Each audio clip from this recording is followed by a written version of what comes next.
Hello students, I am Seema Kushwaha from physics department. आज हम पढ़ेंगे न्यूट्रॉन के बारे में। तो न्यूट्रॉन की कुछ महत्वपूर्ण गुण हैं जो निम्नलिखित है। फर्स्ट है, अल्फा कणों की असाधारण स्थायित्व से यह पता चलता है कि वे नाभिक जिनमें न्यूट्रॉन तथा प्रोटॉनों की संख्या एक समान होती है। अल्फा कणों की जो असाधारण स्थायित्व से यह पता चलता है कि वे नाभिक जिनमें न्यूट्रॉन या प्रोटॉन की संख्या एक समान होती है वे सर्वाधिक स्थायी नाभिक होते हैं।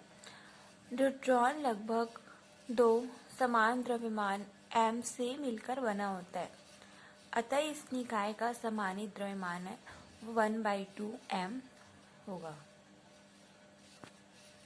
सेकेंड प्रॉपर्टीज है, न्यूट्रॉन की बंधन ऊर्जा बहुत कम होती है। इसका प्रायोगिक मान होता है 2.225 प्लस माइनस 0.002 MeV। चूँकि एक मध्यम द्रव्यमान के नाभिक से एक न्यूक्लियॉन को अलग करने के लिए आवश्यक ऊर्जा वो 8 MeV होती है, अतः हमें न्यूट्रॉन को कमजोर बंध मानना चाहिए। लूजली बॉन्डेड मानना चाहिए। न्यूट्रॉन की जो बंधन ऊर्जा है वो बहुत कम होती है।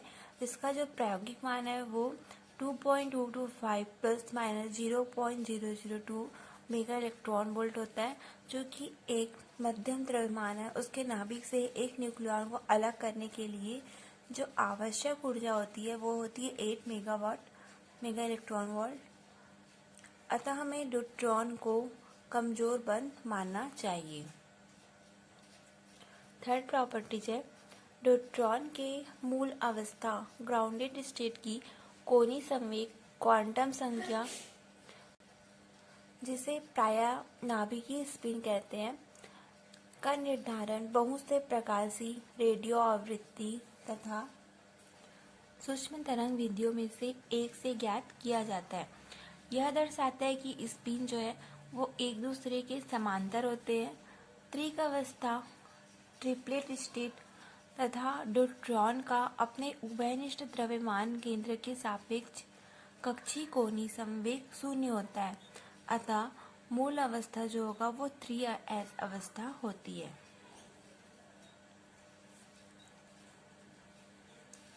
फोर्थ प्रॉपर्टीज है, बहुत से नाभिकीय विघटन तथा नाभिकीय अभिक्रियाएं जिनके लिए जो समता परिवर्तन है उसका कुछ नियम होता है, द्वारा मापी गई न्यूट्रॉन समता पैरिटी जो है वो सम होती है। बहुत से नाभिकीय विखंडन है तथा नाभिकीय अभिक्रियाएं जिनके लिए समता परिवर्तन, इसी को पैरिटी चेंजेस बोलते हैं, का कुछ नियम होता है के द्वारा मापी गई न्यूट्रॉन समता पैरिटी जो है वो सम होती है। फिफ्थ प्रॉपर्टीज है,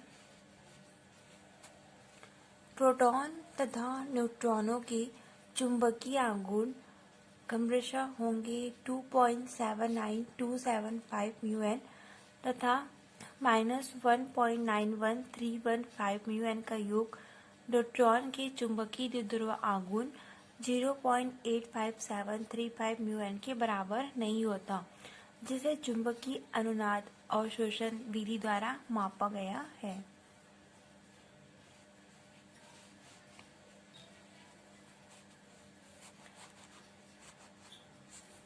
सिक्स प्रॉपर्टीज होगी, न्यूट्रॉन के विद्युत चतुर्ध्रुव आघूर्ण का मान है वो Q इक्वल टू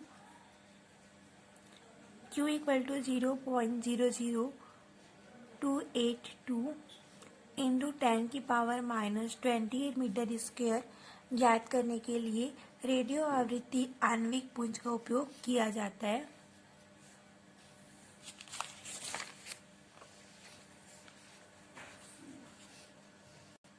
यह मान जो है वो न्यूट्रॉन नाभिक में गोलाकार सममित आवेश वितरण से विचलन दर्शाता है। 7 प्रॉपर्टीज है न्यूट्रॉन की, जो कि न्यूट्रॉन पर आवेश नहीं होता है अतः प्रोटॉन तथा न्यूट्रॉन के बीच लगने वाला बल विद्युतीय नहीं हो सकता है। न्यूट्रॉन पर आवेश नहीं होता है, चार्ज नहीं होता है, तो प्रोटॉन और न्यूट्रॉन के बीच लगने वाला बल है वो विद्युतीय नहीं हो सकता है। ये बल चुंबकीय बल भी नहीं हो सकते क्योंकि इनका चुंबकीय आघूर्ण है वो बहुत कम है। यह गुरुत्वीय बल भी नहीं हो सकता क्योंकि इनका जो द्रव्यमान है वो अत्यल्प है। अतः हमें नाभिकीय बल को एक नए प्रकार का बल मानना चाहिए और यह बल लघु परास शॉर्ट रेंज का आकर्षणात्मक तथा दोनों कणों को मिलाने वाली रेखा में होता है। 7 प्रॉपर्टीज में बोल रहा है कि न्यूट्रॉन पर जो चार्ज नहीं होता और प्रोटॉन और न्यूट्रॉन के बीच लगने वाला जो विद्युतीय बल है वो विद्युतीय नहीं हो सकता। ये बल चुंबकीय बल भी नहीं हो सकते क्योंकि इनका जो चुंबकीय आघूर्ण है वो बहुत कम है और यह जो बल है वो गुरुत्वीय बल भी नहीं हो सकता क्योंकि इनका जो द्रव्यमान है वो अत्यल्प है। अतः हमें नाभिकीय बल को एक नए प्रकार का बल मानना चाहिए और यह बल है वो लघु परास शॉर्ट रेंज का आकर्षणात्मक तथा दोनों कणों को मिलाने वाली रेखा में होता है। इसके आगे हम पीपी प्रकीर्णन पीपी स्कैटरिंग के बारे में पढ़ेंगे। पीपी प्रकीर्णन ही प्रोटॉन प्रोटॉन बल का प्रत्यक्ष प्रमाण डायरेक्ट एविडेंस है। पीपी तथा एनपी प्रकीर्णनों के बीच 2 आवश्यक अंतर है। तो ये अंतर देखते हैं हम। फर्स्ट है पीपी प्रकीर्णन न केवल नाभिकीय बलों द्वारा होता है बल्कि कूलाम बल के द्वारा भी होता है। जो पीपी स्कैटरिंग है वो न केवल न्यूक्लियर फोर्स के द्वारा होता है बल्कि कूलाम फोर्स के द्वारा भी होता है। सेकंड है प्रकीर्णन तथा प्रकीर्णित कण एक समान है तथा ये पॉली के अपवर्जन सिद्धांत का पालन करते हैं और इसलिए 2 प्रोटॉनों की व्याख्या करने वाला तरंग फलन वेव फंक्शन का 2 कणों के अंतर परिवर्तन पर चिन्ह बदलना चाहिए। अतः एक प्रतिसम्मित एकल स्पिन तरंग फलन के साथ केवल एक सम्मित आकाश तरंग फलन संबंधित हो सकता है। यहाँ पे बोल रहे हैं कि प्रकीर्णक और जो प्रकीर्णित कण है वो एक समान होते हैं और ये पॉली के अपवर्जन सिद्धांत का पालन करते हैं। इसलिए 2 प्रोटॉन है उसकी व्याख्या करने वाला जो तरंग फलन है तो उसका 2 कणों के अंतर परिवर्तन पर चिन्ह है वो बदलना चाहिए। अतः बोल सकते हैं कि एक प्रतिसम्मित एकल स्पिन तरंग फलन के साथ केवल एक सम्मित आकाश तरंग फलन संबंधित हो सकता है जबकि सम्मित त्रिक स्पिन तरंग फलन के लिए एक असम्मित आकाश तरंग फलन की आवश्यकता होती है। तो 10 मेगा इलेक्ट्रॉन वोल्ट से कम ऊर्जा वाले आपतित प्रोटॉनों के लिए केवल एस अवस्था अन्योन्य क्रिया का ही प्रकीर्णन में महत्व होता है क्योंकि उच्च कक्षीय संवेग अवस्थाओं में प्रोटॉन एक दूसरे से नाभिकीय बल के परास से अधिक दूरी पर रुकते हैं। निम्नलिखित कारणों से पीपी प्रकीर्णक का प्रायोगिक अध्ययन एनपी प्रकीर्णन से अधिक शुद्धता से ज्ञात किया जा सकता है। तो फर्स्ट है ऊर्जाओं के विस्तृत परास में प्रोटॉनों की प्राप्ति है वो आसानी से होती है। ऊर्जाओं के जो विस्तृत परास है उसमें जो प्रोटॉनों की प्राप्ति है वो आसानी से होती है। सेकंड है प्रोटॉनों को एक ऊर्जा युक्त आसानी से बनाया जा सकता है।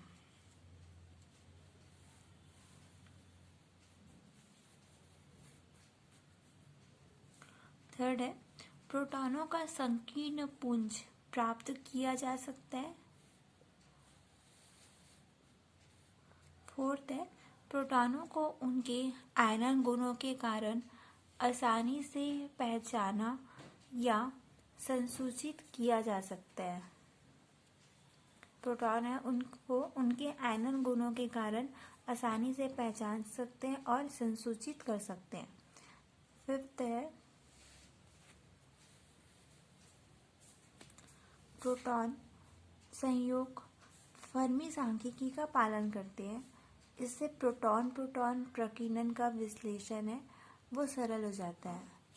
प्रोटॉन जो है वो संयोग फर्मी सांख्यिकी का पालन करते हैं और इससे प्रोटॉन प्रोटॉन प्रकीर्णन का विश्लेषण है वो सरल हो जाता है।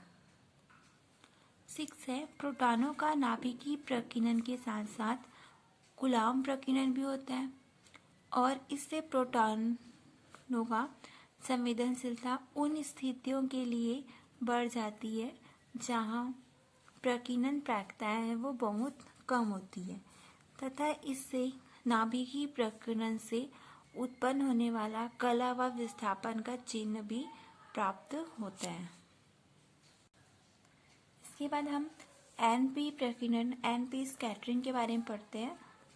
तो यहाँ पर जो न्यूट्रॉन है वो एक बद्ध निकाय है जिससे यह पता चलता है कि न्यूट्रॉनों तथा प्रोटॉनों के बीच आकर्षण बल कार्य करता है।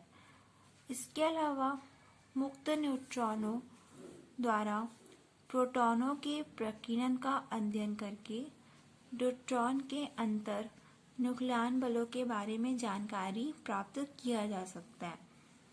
जो न्यूट्रॉन है वो एक बद्ध निकाय है और इससे पता चलता है कि न्यूट्रॉन और प्रोटॉनों के बीच आकर्षण बल अट्रैक्शन फोर्स कार्य करता है। इसके अलावा मुक्त न्यूट्रॉनों द्वारा प्रोटॉनों के प्रकीर्णन का अध्ययन करके जो मुक्त न्यूट्रॉन है उसके द्वारा प्रोटॉन के स्कैटरिंग का अध्ययन करके न्यूट्रॉन के अंतर न्यूक्लियन बलों के बारे में जानकारी प्राप्त किया जा सकता है। इस प्रकार के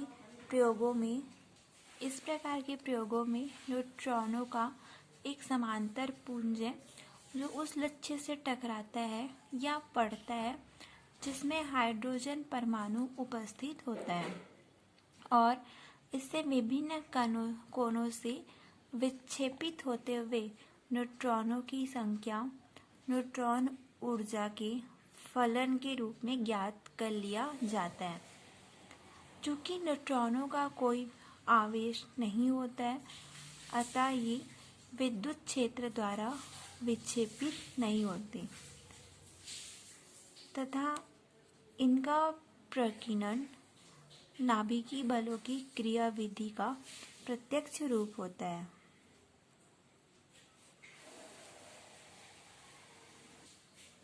न्यूट्रॉन प्रोटॉन प्रकीर्णन में दो प्रकार की अभिक्रियाएं शामिल हो सकती है। पहला होता है प्रकीर्णन तथा दूसरा जो होता है वो होता है विकिरणी प्रग्रहण। उच्च ऊर्जा वाले न्यूट्रॉनों के लिए विकिरणी प्रग्रहण की प्रायिकता है तथा अनुप्रस्थ काट है वो कम होती है। न्यूट्रॉन प्रोटॉन प्रकीर्णन में दो प्रकार की अभिक्रियाएं शामिल होती है। पहला होता है प्रकीर्णन और दूसरा होता है विकिरणी प्रग्रहण जिसे रेडिएटिव कैप्चर कहते हैं। तो उच्च ऊर्जा वाले न्यूट्रॉनों के लिए जो विकिरणी प्रग्रहण रेडिएटिव कैप्चर है उसकी प्रायिकता तथा अनुप्रस्थ काट है वो कम होती है क्योंकि विकिरणी प्रग्रहण अभिक्रिया के लिए अनुप्रस्थ काट 1/v के साथ घटता जाता है जहाँ v जो है वो न्यूट्रॉन वेग है।